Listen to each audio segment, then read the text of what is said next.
Hey everyone, welcome. I've got a box opening here of M14 Deckbuilder's Toolkit. We're posting this in response to a few other openings of the same product that I've seen out on YouTube, and I just wanted to do that because there's a few things I wanted to kind of drill down on as far as the contents of these semi-random packs. Not anything glaringly omitted by anyone else, just a couple cool things that I think viewers here might like. And I've also got some other pack openings on my channel that you can view as well. I've also got a bonus opening here with Dragon's Maze Japanese pack that I'm going to save for the end. So along with everyone else, this I have high praise for the box artwork here and the construction of the box. It's great, great for keeping extra packs in or extra cards. Great to bring to Friday Night Magic. You have your cardboard spacer here, your how to play guide, and Deckbuilder's Toolkit guide.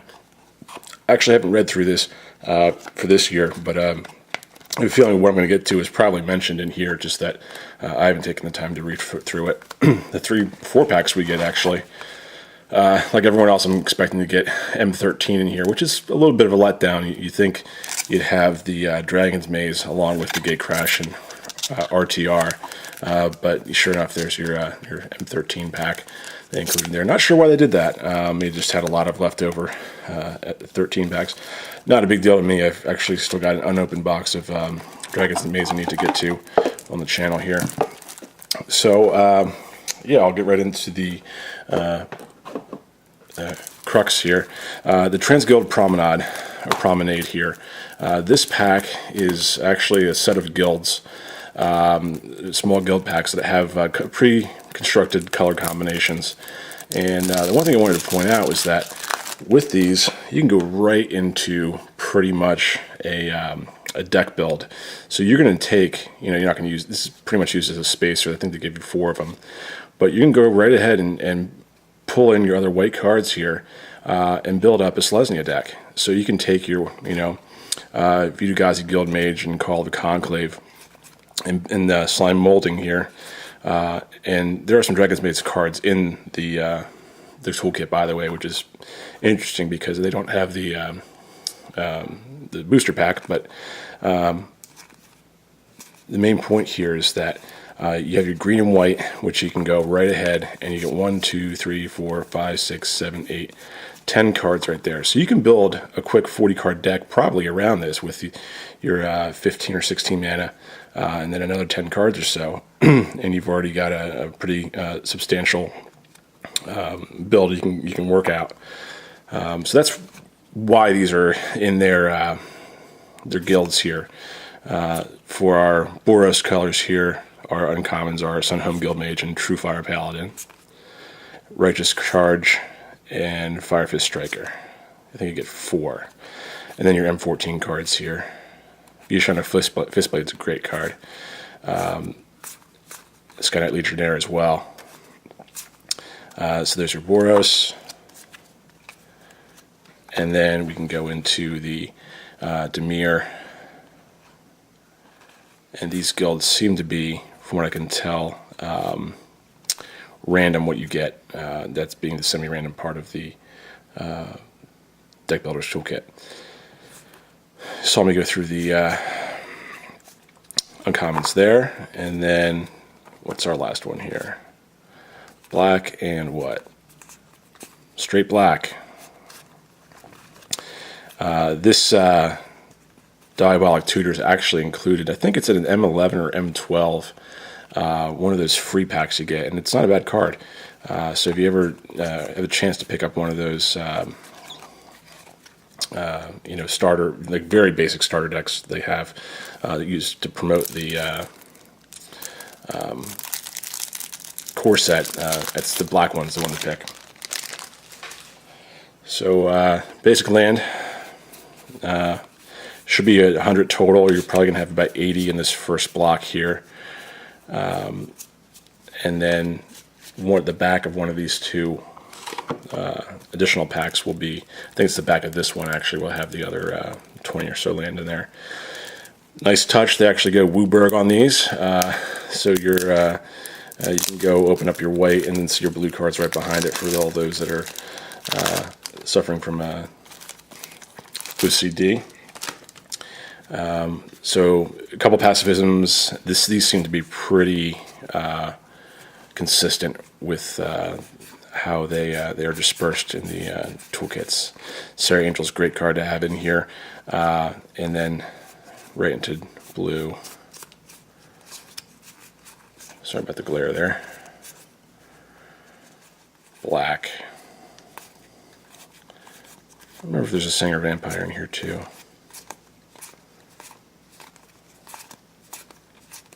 Doomblade, Corrupt, nope. And then Shock is a great card to have back in M14. I believe it was out for a few years. Red, Active Freeze in there.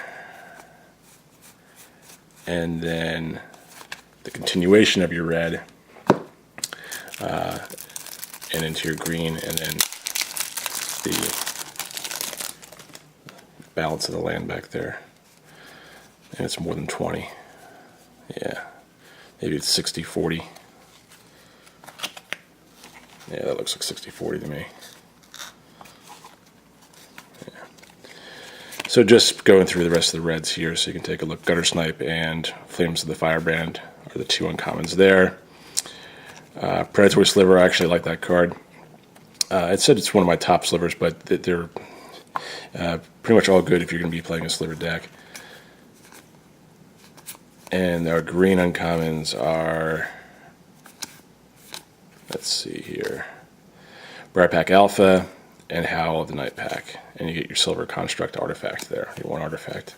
I guess it's just to introduce players to the artifact if they're new players.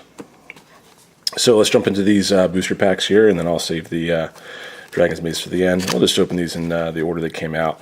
So we'll go M13 first.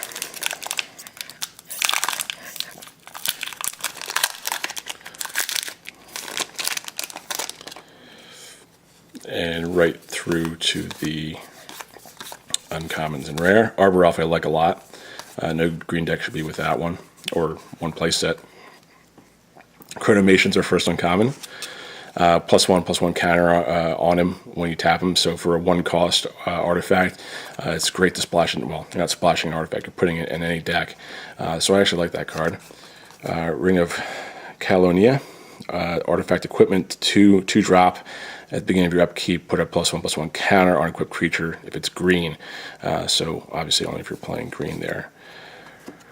Reliquary Tower is no maximum hand size, which can be used in combination with several other cards. And our rare is the M13 Magma Quake. X red, Magma Quake deals X damage to each creature without flying and each planeswalker. Great sideboard card if your opponent's playing a planeswalker. Soldier Token and Forest. That's M13. We will go into Return to Ravnica next. I didn't open a whole lot of Return to Ravnica. I still have a booster box I haven't gotten into. I did like their intro decks. A lot of fun. I have a Azorius one built out. It's pretty cool. I'll have to show that to you guys in one of my next videos before I started doing the channel here. Tavern Swindler is a 2/2 for 2. Pay 3 life, flip a coin. If you win the flip, you gain 6 life. So what I do when I evaluate flip cards, or flip is a mechanic card, I won't call it a flip card, is basically, is it worth it without the flip condition? So, it's a 2/2 for 2. Right off the bat, you're pretty much even there. But tap and pay 3 life, flip a coin. If you win the flip, you gain 6 life. A life gain like this is kind of tricky to want to work in, and you're risking 3 life for it on the flip of a coin. So something that if you plan on doing early damage to your opponent quickly, and getting a life advantage over 3, that's when I'd start using this. If you're even or lower, or as a last-ditch effort, if you got 4 life, maybe you use it. But definitely not an all utility card, so I'm not a huge fan of it. Selesnya Key Room, we know about those. Treasure Find is a Golgari card. Return target creature from your graveyard to your hand and exile this card. So you don't have a chance to bring it back in any way, unless you can return it from outside the game. but a great way to bring a card back that you like. And our rare is Deckbuilder Elemental. It's a 1-drop for 1/2, where you exile an instant or sorcery spell you control, and put 2 +1/+1 counters on this creature. So, self-explanatory there. It's a 1/2 for 1 to start with. So if you're playing a blue-red deck, it makes perfect sense. Especially if you have instants or sorceries that you know are expendable in your hand. Goblin Token and Forest again. Alright, Gate Crash. I think my favorite set of the block is the Return to Ravnica block. Though I did enjoy Dragon's Maze as well. Towering Thunderfist. Psychic Strike. Shift. Guildgate in here. Which is interesting that you got the Guildgate not in a Guildgate slot. So it's, well, now I'm thinking like I'm in Dragon's Maze. These would typically be in the land slot for Dragon's Maze. Okay.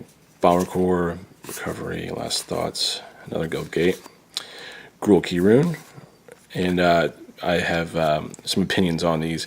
I would have liked for some of the newer cards to have conditions that were more specific to the colors that you're using to cast them, like the key runes are. When you look into some of the new ones in M14, the artifacts, they're very the Magus staffs and such. They really just are vanilla across the board. They don't have anything specific to the color combinations that are presented on the card. So I like to see something that says, you know, this is a Gruul card or this is a Selesnya card, rather than just do this to gain 1 life. Ripscale Predator, 6/5 for 6. True Fire Paladins, a 2/2 for 2. Vigilance, and then you can gain First Strike or +2 with a red and the white. And our rare is a Molten Primordials, that's 6/4 for 7 with haste, and it enters the battlefield. For each opponent, you gain control of up to 1 target creature that player controls until end of turn. Great EDH card. So you would want to play this in something where you have multiple opponents, or something like a 2-headed giant. Swamp and tip card. All right, not a whole lot of great finds here for the Deckbuilder's Toolkit. I would have liked for them, and I think value-wise, when you start talking about these things, even to a newer player, you get a few less cards. I think it's 200 versus 285, or maybe 210 versus 285. After you take out to the tip cards and such, you'll get a little closer to net zero there. But the real thing is that there's 3 rares in your Deckbuilder's Toolkit. You're getting 9 rares in your fat pack. So even for newer players, if you're gonna have $40 to spend, you buy a fat pack. You don't buy 2 Deckbuilder's Toolkits, because even the land, you have 80 land, in your fat pack. So unless you want something to really kind of start your way in, even as a gift, I think the fat pack is better. Unless you're tied to the $20 price point. Our first uncommon is Millstone for our M14 booster pack. Vial of Poison. Wall of Frost, 07 Defender. But whenever it blocks a creature, that creature doesn't untap during some controller's next untap step. For 3-drop, if you're playing blue and you're got something that can give this flying, that would be pretty much a no-brainer. But as it stands, I don't see a lot of people dropping this in, but the cost is so cool. I mean, 3-drop for a 7 defenders is not too bad. And our rare, Grim Return, 3-drop instant. You choose target creature in a graveyard that was put there from the battlefield. Key terminology there. Put that card onto the battlefield under your control. So, you can't get it from someone that discarded the card or discarded the creature. It's got to be from the battlefield this turn. Mountain, and really cool artwork on an elemental creature token here for M14. So that's it for the M14 Deckbuilder's Toolkit. I'm going to jump right into the Japanese Dragon's Maze booster pack here that I have. These are cool if you can find them. They're usually probably about 50% more expensive than you'd find a comparable booster pack of the particular series. So if you're looking for a Dark Ascension, instead of paying $5, you're going to pay $8, give or take. And for Dragon's Maze, and actually for all of them, they have the little hang tag up here. I'd be interested if some of our fellow players are familiar with the culture or the way things work over in Japan. Is this more common to see? I guess with the booster packs for the states here, they have the security devices they put in the booster packs that are sold. And these don't have them. I think it's just maybe less prone to theft over there. Whereas here, you got some people who might want to steal these out of a store, so they put the full packaging around the booster packs. So that's why I think they have the little thing up there, but who knows? Could be completely wrong. Well, I'm not going to know much about these because I don't speak Japanese. But it's cool to see the text here, and I'm hoping we actually, it looks like we might have gotten a foil back there. So that's what I was really hoping for, was a foil Japan card, because they automatically are worth quite a bit. So the Boros and Orzhov cards here. That's the Rakdos Drake, I believe. I'm going to go on memory here, and I'm not even sure of some of these just by the artwork. But some really cool stuff here. I'd also be interested to know how these all translate out, especially the flavor text at the bottom. Uncommon. Unfortunately, don't know it. Sorry, guys. Simic Uncommon. And our rare is a flip card. Simic and Zorius and